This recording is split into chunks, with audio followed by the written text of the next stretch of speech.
नमस्कार दोस्तों, स्वागत है आप सबका मेरे चैनल। बात निकलेगी तो फिर दूर तक लग जाएगी। सुनने में आ रहा है योगी जी ने ये कह दिया संभल वालों का, बांग्लादेश वालों का डीएनए बाबर का डीएनए है। ऑब्वियस सी बात है, क्योंकि आपकी जो इमोशंस होते हैं, आपकी जो फीलिंग्स होती हैं, आपके जो विचार होते हैं, आपकी जो मानसिकता होती है, उस पर आपके डीएनए की छाप होती है। आप जिस डीएनए के होते हैं, आपके रगों में जो खून होता है, उसी के आधार पर आपके मनोभाव, आपकी मानसिकता, आपके दिमाग की विकृति, आपकी राक्षसी प्रवृत्ति या फिर आपकी अच्छी प्रवृत्ति, वो सारी चीज़ें उस पर निर्भर करती हैं। तो जब दो लोगों की सेम चीज़ें सामने आती हैं, जितना नृशंस बाबर था, जितना राक्षसी प्रवृत्ति का बाबर था, जितना घटिया, जितना कहना चाहिए अमानवीय बाबर था, वैसी ही सेम घटनाएं बांग्लादेश में घट रही हैं और संभल में घट रही है। तो अगर योगी जी ने कह दिया कि वो डीएनए एक है, तो इसमें अखिलेश यादव को इतना बुरा क्यों लग गया? अखिलेश यादव का नाम नहीं लिया था, सपा का नाम नहीं लिया था। सारे अखिलेश यादव के और सपा के छोटे छोटे भैया नेता, बड़े बड़े सब नेता, सब उछल उछल के बाहर आ गए। योगी जी ऐसा कह रहे, योगी जी ऐसा कह रहे, योगी जी ऐसा कह रहे। अरे योगी जी क्या गलत कह रहे हैं?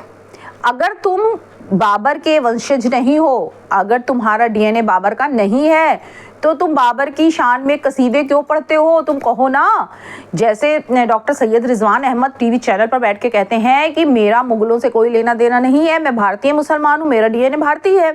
तुम भी कह दो मैं भारतीय मुसलमान हूँ, और फिर ये उड़ता तीर क्यों ले रहे हो?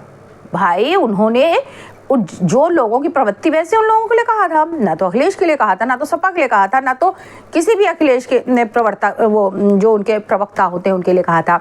लेकिन सब उछल के आ रहे हैं और योगी जी को 50 बातें सुना के जा रहे हैं। योगी जी ने बिल्कुल सही कहा, बिल्कुल सही कहा। जो जैसे काम करेगा, आदमी कहता नहीं है कि इसकी प्रवृत्ति बिल्कुल सांप की है, इसका डीएनए तो सांप का लगता है, तो सांप जैसे काम करोगे तो सांप कहलाओगे, शेर जैसे काम करोगे तो शेर कहलाओगे, गीदड़ जैसे काम करोगे तो गीदड़ कहलाओगे, लोमड़ी जैसे काम करोगे तो लोमड़ी का डीएनए कहलाएगा।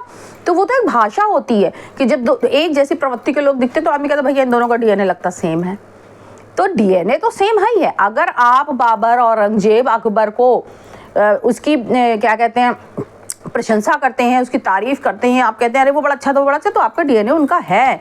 और अगर आप ये कहते हैं कि हाँ, अगर आप गलत को गलत और सही को सही करने का मादा रखते हैं, आप ये कहने का मादा रखते हैं कि मैं भारतीय मुसलमान हूँ, मेरा डीएनए श्री राम का है, तो आप उस बात को अपने ऊपर लेंगे, इन्हें लोड ही नहीं लेंगे। लेकिन अखिलेश भैया का तो समझ में नहीं आ रहा है कि अखिलेश भैया को इतनी बुरी क्यों लग गई। अब तो मुझे लगता है कि भैया अखिलेश भैया के डीएनए की जांच सबसे पहले कराओ। हो सकता है भैया इनका भी डीएनए वहीं से कहीं से मैच करता हो, इसीलिए ये इनके पिताजी सभी जो हिंदुओं के खिलाफ रहते थे, उन्होंने मंदिरों के खिलाफ कितने काम करे, कितने कार सेवकों को गोलियां चला के मार डाला, सरेआम मार डाला, और उस पर कभी अफसोस नहीं किया, उस पर माफ़ी मांगना तो दूर, अफसोस नहीं किया। एक भाषण में मुलायम सिंह ने कहा था कि फिर ज़रूरत पड़ी तो मैं फिर ऐसा काम करूँगा। तो अब तो डीएनए तो भैया, मेरी तो राय यही है कि भैया अखिलेश भैया कह रहे हैं कि मेरा भी डीएनए चेक करो, तो भैया उनका भी चेक हो ही जाना चाहिए। अब जब बात निकली है तो फिर बात निकल ही जानी चाहिए, फिर दूर तक पहुंची जानी चाहिए। अच्छा, जब डीएनए की बात आई तो मुझे राहुल गांधी पर याद आ गई।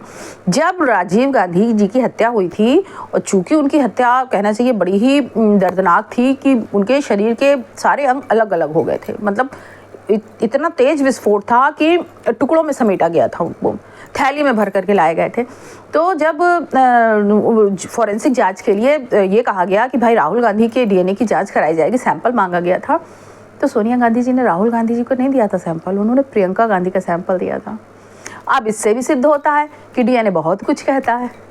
तो अगर योगी जी ने कहा कि भाई डीएनए मैच करता है, तो एक बार डीएनए जांच करा लेने में हर्ज क्या है? जिसका जो है वो सामने आ जाएगा। और अगर सीधी सी बात है, अगर आप कुछ चीज़ें देने में एतराज़ कर रहे हैं, बताने में एतराज़ कर रहे हैं, दैट मीन्स आप कुछ छिपा रहे हैं। और अगर आप कुछ छिपा रहे हैं तो दाल में काला है, और दाल में काला है तो योगी जी सही है।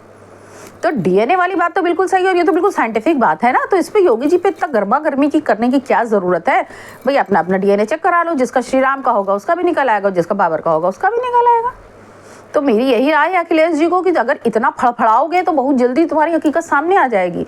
तो बेहतर यही है कि योगी जी से पंगा ना लो, क्योंकि योगी जी से जो पंगा लेता है योगी जी फिर उसको, मेरे ख्याल से आप लोग समझ गए होंगे कि योगी जी उसका क्या करते हैं। चलिए मिलते हैं दिल की भड़ास के अगले एपिसोड में, तब तक के लिए जय हिंद, जय श्री राम।